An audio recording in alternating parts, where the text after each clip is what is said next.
जिज्ञासु दर्शकों बहुत बहुत अभिनंदन है, स्वागत है आप सभी का इस चैनल पर। प्रत्येक दिवस की भांति आज भी हम श्री रामचरितमानस पर ज्ञान चर्चा का कार्यक्रम लेकर उपस्थित हुए हैं और आज जो हमारी चर्चा का विषय है वह है राम रावण युद्ध।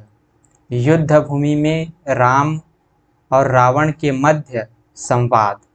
तो पिछले व्याख्यान में हमने श्रवण किया है कि प्रभु श्री रामचंद्र जी और रावण के मध्य युद्ध प्रारंभ हो चुका है। दोनों एक दूसरे से युद्ध करना प्रारंभ कर दिए हैं। श्री रामचंद्र जी और रावण के मध्य युद्ध का आरंभ हो चुका है। देवराज इंद्र प्रभु श्री राम के लिए रथ भेजते हैं। जब प्रभु को पैदल देखते हैं तो उनके लिए रथ भेजते हैं और इस तरह से प्रभु श्री रामचंद्र जी रथ पर सवार होकर के रावण से युद्ध करता है। और युद्ध के पहले उन दोनों के मध्य संवाद भी होता है। रावण कहता है कि तुमने बाली को मारा, खरदूषण को मारा, मैं उनके जैसा नहीं हूँ, मैं महान प्रतापी हूँ, मैं महान बलवान हूँ। इस तरह से रावण कहता है। तो प्रभु श्री रामचंद्र जी उनसे कहते हैं कि हे रावण, इस तरह से व्यर्थ बकवाद न कर और धनुष बाण चला, शस्त्र से प्रहार कर। इस तरह से प्रभु श्री रामचंद्र जी रावण से कहते हैं। श्री रामचंद्र जी हंसकर कहते हैं कि अब व्यर्थ बकवाद मत करो, अब जो है अपना पुरुषार्थ दिखलाओ।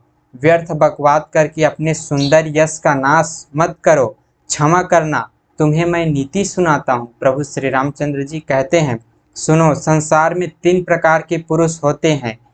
एक है पाटल अर्थात गुलाब की भांति, और दूसरा है आम, और तीसरा है कटहल के समान।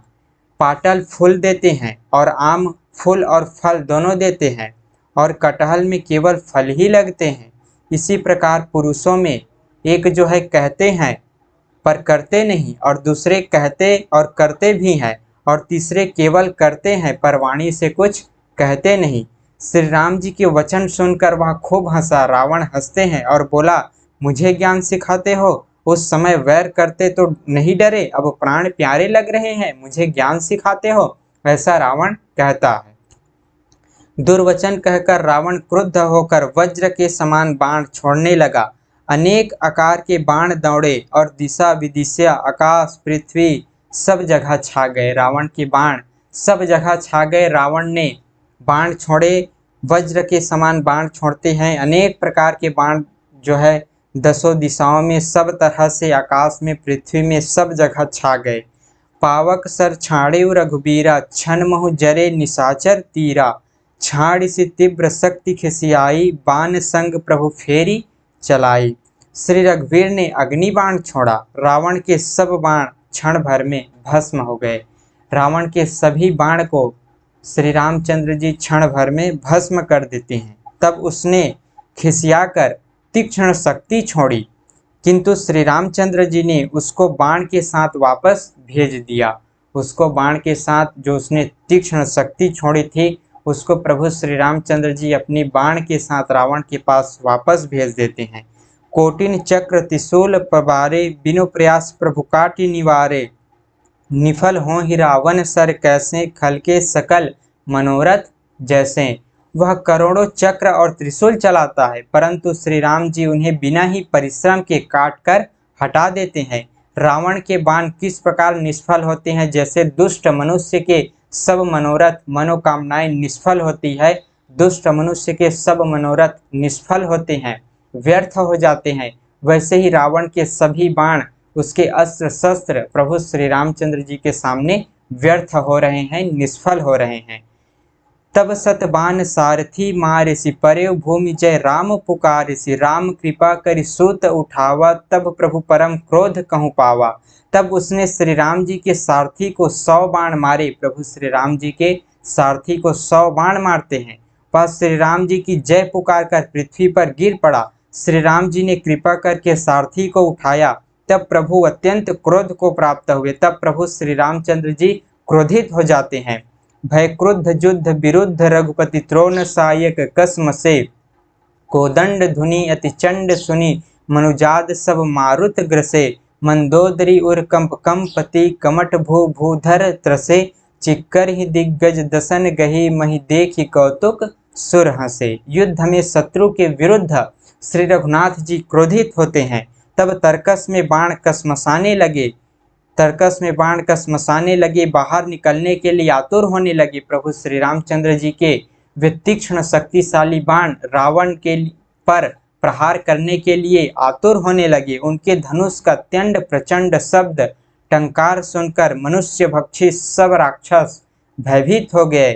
मंदोदरी का हृदय कांप गया। समुद्र, कच्छप, पृथ्वी, पर्वत डर गए। दिशाओं के हाथी पृथ्वी को दांतों से पकड़कर चिघाड़ने लगे। यह कौतुक देखकर देवता जो है आनंदित होने लगे। देवता आनंदित होने लगते हैं जब प्रभु श्री रामचंद्र जी को इस प्रकार से क्रोध की अवस्था में देखते हैं कि प्रभु श्री रामचंद्र जी क्रोधित होते हैं, रावण के प्रति क्रोधित हो जाते हैं, रावण पर प्रहार करने के लिए आतुर हो जाते हैं।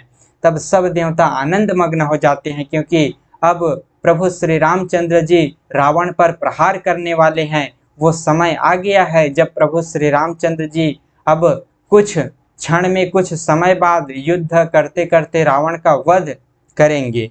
इस तरह से सब देवता इस प्रकार से विचार करके आनंदमग्न हो रहे हैं। तान्यु चाप श्रवण लगी छाड़े बिसिख कराल, राम मार्गन गन चले लह लहात जनु ब्याल। धनुष को कान तक खींचकर श्री रामचंद्र जी ने भयानक बाण छोड़े। श्री राम जी के बाण समूह ऐसे चले मानो सर्प लहराते हुए जा रहे हों। बाण ऐसे चले मानो पंख वाले सर्प उड़ रहे हों। उन्होंने पहले सारथी और घोड़ों को मार डाला, फिर रथ को चूर चूर करके ध्वजा और पताकाओं को गिरा दिया। तब रावण बड़े जोर से गरजा, पर भीतर से उसका बल थक गया था। रावण बड़े जोर से गरज रहे हैं, लेकिन भीतर से वो थक चुके हैं, भयभीत हो चुके हैं, व्याकुल हो चुके हैं। तुरत आन रथ चढ़ी खिसियाना, अस्त्र शस्त्र छाड़िस विधि नाना। विफल हो ही सब उद्यम ताके, जिमि पर द्रोह निरत मनसा के। तुरंत दूसरे रथ पर चढ़कर खिसियाकर उसने नाना प्रकार के अस्त्र शस्त्र छोड़े। रावण जो है अनेक प्रकार के अस्त्र शस्त्र छोड़ते हैं, उसके सब उद्योग निष्फल हो जाते हैं। किस प्रकार से, जैसे परद्रोह में लगे हुए चित्त वाले मनुष्य के सब प्रयास निष्फल होते हैं, वैसे ही रावण के सब उद्योग परिश्रम निष्फल हो रहे हैं। जैसे कोई मनुष्य दूसरे के साथ द्रोह करता है, उसका प्रयास, उसका मनोरथ निष्फल होता है, वैसे ही रावण के प्रयास, वो मनोरथ, उसके सब परिश्रम निष्फल हो गए। तब रावण 10 शूल चलावा, बाजी चारि मही मारी गिरावा।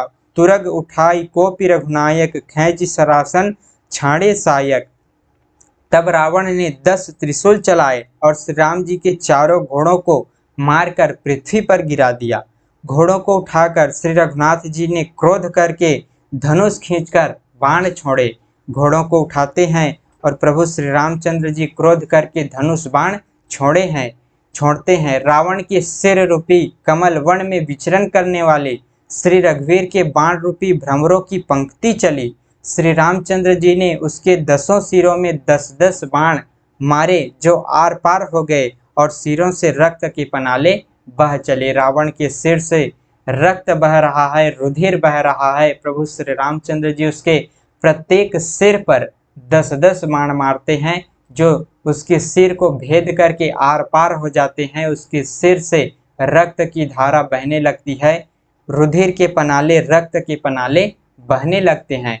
तो इस तरह से प्रभु श्री रामचंद्र जी रावण पर प्रहार करते हैं। रावण भी प्रहार कर रहा है, प्रभु श्री रामचंद्र जी भी प्रहार कर रहे हैं, और दोनों के मध्य इस प्रकार से द्वंद्व युद्ध चल रहा है। द्वंद्व युद्ध दोनों के मध्य चल रहा है।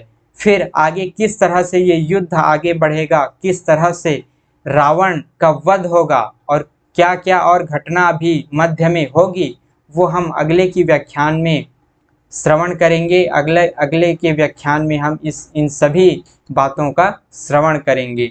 तो इस तरह से प्रभु श्री रामचंद्र जी और रावण के मध्य संवाद भी हुआ। प्रभु श्री रामचंद्र जी जो है रावण को कुछ बातें बताते हैं, समझाते हैं, लेकिन रावण जो है अहंकार के वशीभूत होकर के उनको कुछ भी नहीं सूझता, और इस तरह से रावण और श्री रामचंद्र जी के मध्य युद्ध होता है। कल से ही युद्ध का प्रारंभ हो चुका है और इस तरह से युद्ध चल रहा है और फिर युद्ध आगे बढ़ेगा। तो आज के इस व्याख्यान को हम यहीं पर अब विराम देते हैं। पुनः मिलेंगे अगले दिन आगे की चर्चा का कार्यक्रम लेकर। बहुत बहुत आभार आप सभी का। ओम तत्सत।